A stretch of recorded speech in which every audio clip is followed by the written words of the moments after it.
بسم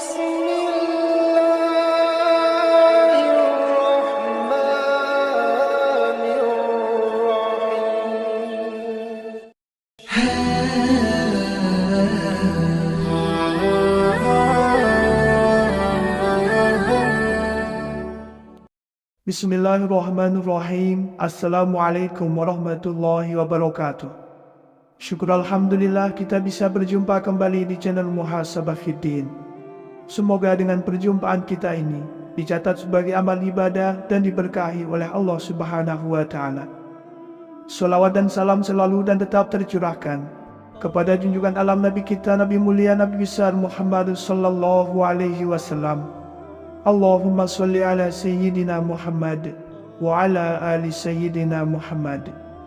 Harapan dan doa saya kepada sahabat semua, saudara semua dimanapun berada yang sedang menonton video ini, semoga Allah Subhanahu wa Ta'ala senantiasa memberikan kesehatan, keafiatan, dipanjangkan umur, dimurahkan rezeki, dimudahkan segala urusan, dan tetap dalam lindungan Allah Subhanahu wa Ta'ala. Amin, Allahumma amin. Sahabat beriman yang dimuliakan Allah Subhanahu wa Ta'ala, dalam sebuah hadis Rasulullah sallallahu alaihi wasallam bersabda, kepala segala urusan adalah Islam dan tiangnya adalah solat, sementara puncaknya adalah jihad. Maksudnya adalah Islam tidak dapat ditegakkan tanpa adanya ibadah solat. Ibarat sebuah bangunan, solat adalah tiang, dan apabila bagian itu rusak maka semuanya akan ikut rusak. Itulah sebabnya kelak pada hari kiamat, amalan pertama yang akan dihisab pada hari kiamat adalah amalan solat seorang hamba. Rasulullah sallallahu alaihi wasallam bersabda, sesungguhnya pertama kali yang dihisab dari segala amalan seorang hamba di hari kiamat kelak adalah solatnya. Bila solatnya baik maka beruntunglah ia, dan bila mana solatnya rusak, sungguh kerugian menimpanya. Hadis riwayat Tirmidzi. Solat juga bisa menjadi benteng dari perbuatan keji dan mungkar. Namun ketahuilah wahai sahabat beriman, bahwa ada golongan orang yang solat tapi dilempar oleh malaikat ke dalam neraka. Semoga kita tidak termasuk dalam golongan tersebut. Lantas, siapakah golongan itu? Dan apa penyebabnya sehingga mereka meski rajin solat, namun tetap masuk neraka? Sahabat beriman yang dirahmati Allah, golongan pertama, orang yang meski rajin solat, namun dilempar ke dalam neraka oleh malaikat adalah orang yang solat tapi suka minum minuman keras. Golongan orang solat tapi masuk neraka adalah mereka yang suka minum khamar atau minuman keras. Khamar atau minuman keras juga obat-obatan terlarang, termasuk barang yang diharamkan, karena memberikan efek kerusakan bagi tubuh maupun pikiran. Hal ini sebagaimana Allah Subhanahu wa Ta'ala berfirman dalam Al-Quran surat Al-Ma'idah, hai orang-orang yang beriman, sesungguhnya meminum khamar, berjudi, berkorban untuk berhala, mengundi nasib dengan panah adalah rijsun, termasuk perbuatan syaitan. Maka jauhilah perbuatan-perbuatan itu agar kamu mendapat keberuntungan. Sesungguhnya setan itu bermaksud hendak menimbulkan permusuhan dan kebencian di antara kamu lantaran meminum khamar dan berjudi itu, dan menghalangi kamu dari mengingat Allah dan sembahyang. Maka berhentilah kamu dari mengerjakan pekerjaan itu. Allah Subhanahu wa Ta'ala juga melaknat khamar, sebagaimana dalam hadis Rasulullah sallallahu alaihi wasallam disebutkan, Allah melaknat khamar, orang yang meminumnya, orang yang menuangkannya, penjualnya, pembelinya, orang yang memerasnya, orang yang mengambil hasil perasannya, orang yang mengantarkannya, dan orang yang meminta diantarkan. Atau kama qala alaihi salatu wassalam. Yang kedua adalah golongan orang yang solat tapi suka berdusta. Ibadah solat merupakan tiang agama dan bisa menjadi pembeda kaum muslimin dan kaum yang kafir. Maka sudah seharusnya solat mencegah kita dari perbuatan yang keji dan mungkar. Orang yang solat tapi masuk neraka adalah orang-orang yang suka berdusta. Balasan dari orang yang suka berdusta dan munafik adalah siksa yang pedih di akhirat kelak. Sehingga ketika seorang sudah rajin sholat, namun dia tetap saja suka berdusta dan tidak segera bertaubat dari perbuatannya tersebut, maka bisa jadi malaikat akan melemparkannya ke dalam neraka. Na'udzubillah. Hal ini terdapat dalam sebuah hadis di mana Rasulullah Shallallahu Alaihi Wasallam bersabda, dari Abu Wail dari Abdullah ia berkata, Rasulullah Shallallahu Alaihi Wasallam bersabda, jauhilah kebohongan, sebab kebohongan mengiring kepada keburukan, dan keburukan akan mengiring kepada neraka. Dan sungguh jika seseorang berbohong dan terbiasa dalam kebohongan, hingga di sisi Allah ia akan ditulis sebagai seorang pembohong. Dan hendaklah kalian jujur, sebab jujur mengiring kepada kebaikan, dan kebaikan akan mengiring kepada surga. Dan sungguh jika seseorang berlaku jujur dan terbiasa dalam kejujuran hingga di sisi Allah, ia akan ditulis sebagai orang yang jujur. Yang ketiga adalah golongan orang sholat tapi tetap percaya kepada dukun. Percaya kepada perkataan ataupun ramalan dukun termasuk perbuatan dosa besar karena mengandung unsur syirik. Rasulullah Shallallahu Alaihi Wasallam melarang umatnya untuk mendatangi dukun atau peramal, terlebih mempercayai perkataannya. Hal ini sebagaimana sabda Rasulullah Shallallahu Alaihi Wasallam, barang siapa mendatangi peramal lalu bertanya kepadanya tentang sesuatu, maka tidak diterima sholatnya selama 40 hari. Dalam hadis yang lain disebutkan, barang siapa mendatangi dukun lalu mempercayai apa yang dikatakannya, maka ia telah kafir dengan apa yang diturunkan kepada Muhammad atau kama qala alaihi salatu wassalam. Yang keempat adalah golongan orang yang sholat tapi mengabaikan anak yatim, fakir miskin, orang lain yang membutuhkan. Golongan orang yang sholat tapi masuk neraka selanjutnya adalah orang-orang yang mengabaikan anak yatim, fakir miskin, dan orang lain yang membutuhkan. Maka tidak akan sempurna iman seseorang jika dia masih mengabaikan anak yatim maupun kaum miskin dan orang-orang yang membutuhkan pertolongannya padahal saat itu dia sedang mampu. Dalam Al-Quran surat Al-Baqarah Allah Subhanahu wa Ta'ala berfirman, dan belanjakanlah harta bendamu di jalan Allah, dan janganlah kamu menjatuhkan dirimu sendiri ke dalam kebinasaan, dan berbuat baiklah, karena sesungguhnya Allah menyukai orang-orang yang berbuat baik. Yang kelima adalah golongan orang yang sholat tapi tidak menjaga lisannya dari ghibah atau menggunjing. Orang-orang yang tidak menjaga lisannya dari ghibah atau menggunjing, dia selalu berprasangka buruk atau menggunjingkan seseorang dengan membuka aib atau menjelekkannya, termasuk perbuatan dosa, sehingga Allah Subhanahu wa Ta'ala melarang keras hambanya melakukan ghibah. Allah Subhanahu wa Ta'ala berfirman dalam Al-Quran surat Al-Hujurat ayat 12, hai orang-orang yang beriman, jauhilah kebanyakan prasangka, karena sebagian dari prasangka itu dosa, dan janganlah mencari-cari keburukan orang dengan pula menggunjing satu sama lain. Adakah seorang di antara kamu yang suka memakan daging saudaranya yang sudah mati? Maka tentulah kamu merasa jijik kepadanya, dan bertakwalah kepada Allah. Sesungguhnya Allah Maha Penerima Taubat lagi Maha Penyayang. Sahabat beriman yang dimuliakan Allah, golongan orang yang salat tapi masuk neraka ini juga terdapat dalam hadis Rasulullah Shallallahu Alaihi Wasallam dalam sabdanya, berhati-hatilah kalian dengan tindakan berprasangka buruk, karena prasangka buruk adalah sedusta-dusta ucapan. Janganlah kalian saling mencari berita kejelekan orang lain, saling memata-matai, saling mendengki, saling membelakangi, dan saling membenci. Jadilah kalian hamba-hamba Allah yang bersaudara. Atau kama qala alaihi salatu wassalam.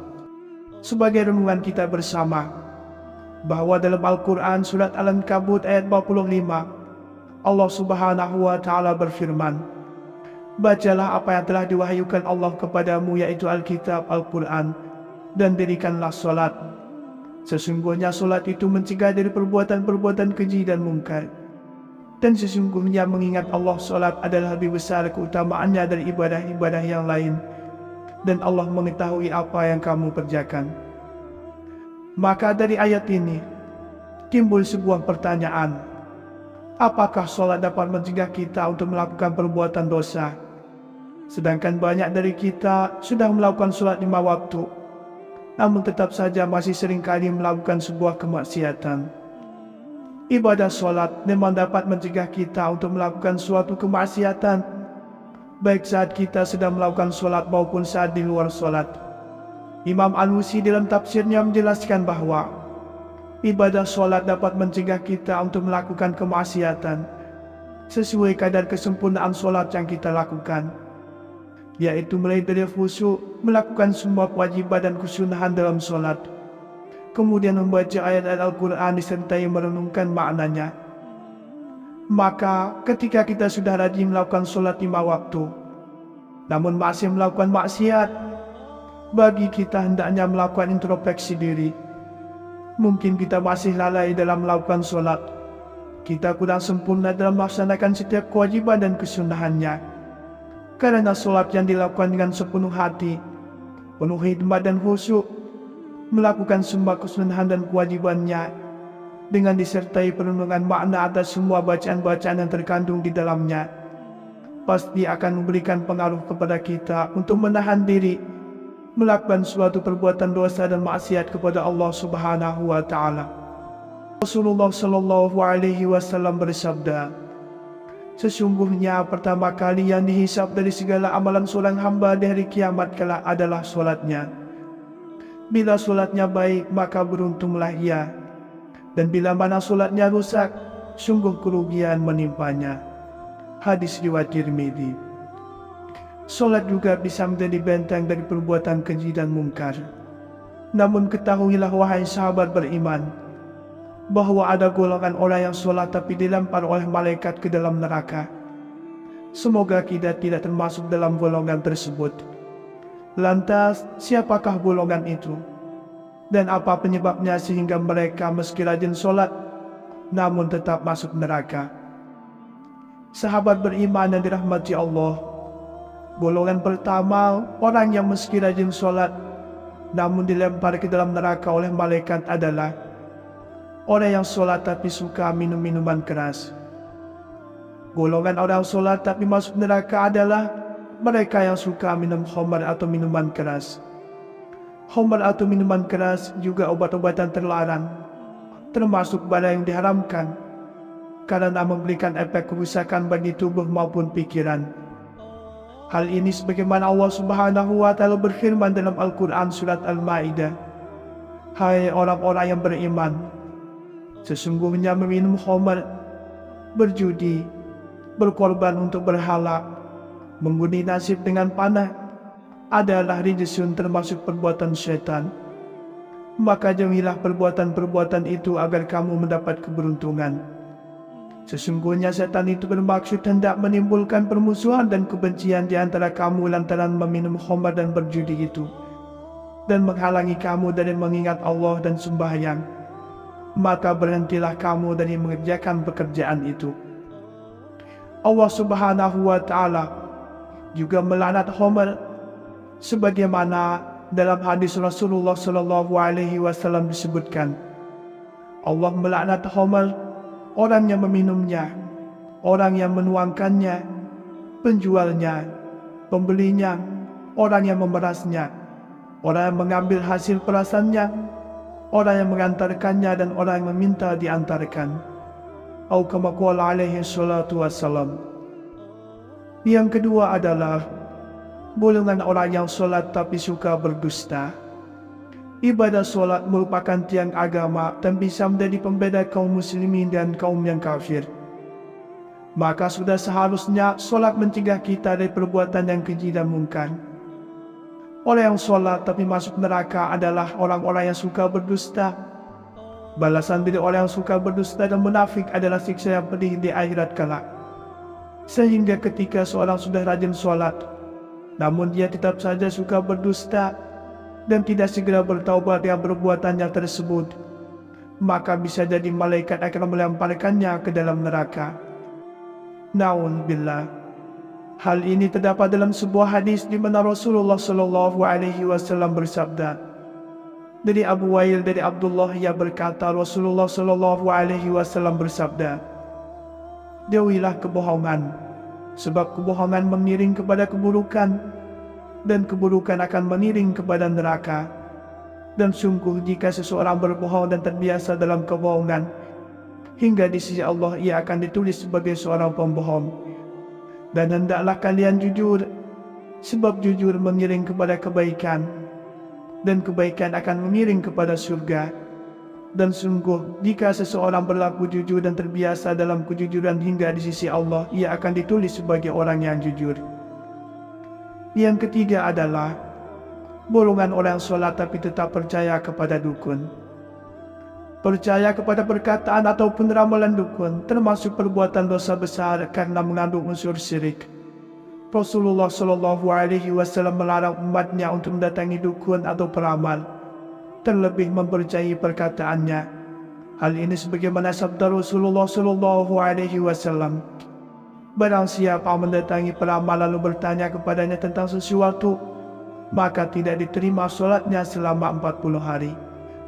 Dalam hadis yang lain disebutkan, barang siapa mendatangi dukun lalu mempercayai apa yang dikatakannya, maka ia telah kafir dengan apa yang diturunkan kepada Muhammad atau kama qala alaihi salatu wassalam. Yang keempat adalah golongan orang sholat tapi mengabaikan anak yatim, fakir miskin, orang lain yang membutuhkan.